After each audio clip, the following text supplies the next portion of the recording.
নমস্কার বন্ধুরা, কিছুক্ষণের মধ্যে লোকসভা ভোটের রেজাল্ট পাবলিশ হয়ে যাবে। অর্থাৎ বন্ধুরা, তোমরা মোবাইলের মাধ্যমে লোকসভা ভোটের রেজাল্ট দেখে নিতে পারবে। কিভাবে দেখবে, চলো ভিডিওটি শুরু করা যাক। তো বন্ধুরা, সর্বপ্রথমে তোমরা সার্চ করে নেবে election commission of India. Search করার পর তোমরা এরকম একটি পেজে চলে আসবে। এখানে আসার পর election of commission of India তোমরা দেখতে পাচ্ছ। এখানে তোমাদেরকে ক্লিক করে নিতে হবে। এখানে ক্লিক করার পর বন্ধুরা,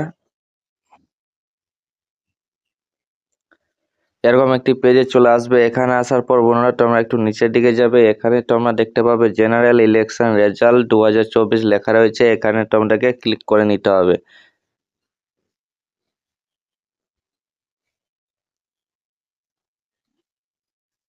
তোমরা ক্লিক করার পর এরকম একটি পেজে চলে আসবে। এখানে তোমরা কিন্তু এই লোকসভা ভোটের রেজাল্ট তোমরা দেখে নিতে পারবে।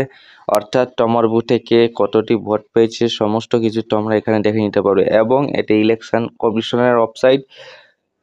এখান থেকে সবাই অর্থাৎ যত মিডিয়া চ্যানেল রয়েছে সবাই কিন্তু এখান থেকে রেজাল্ট দেখে তারা আপডেট দেয়।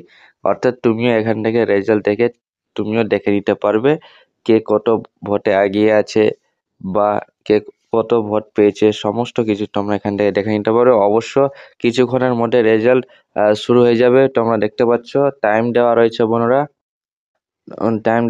বন্ধুরা। তোমরা দেখতে পাচ্ছ result times will start from 8টা AM 4 জানুয়ারি 2024। অর্থাৎ আজকে 8টা থেকে শুরু হয়ে যাবে রেজাল্ট গণনা।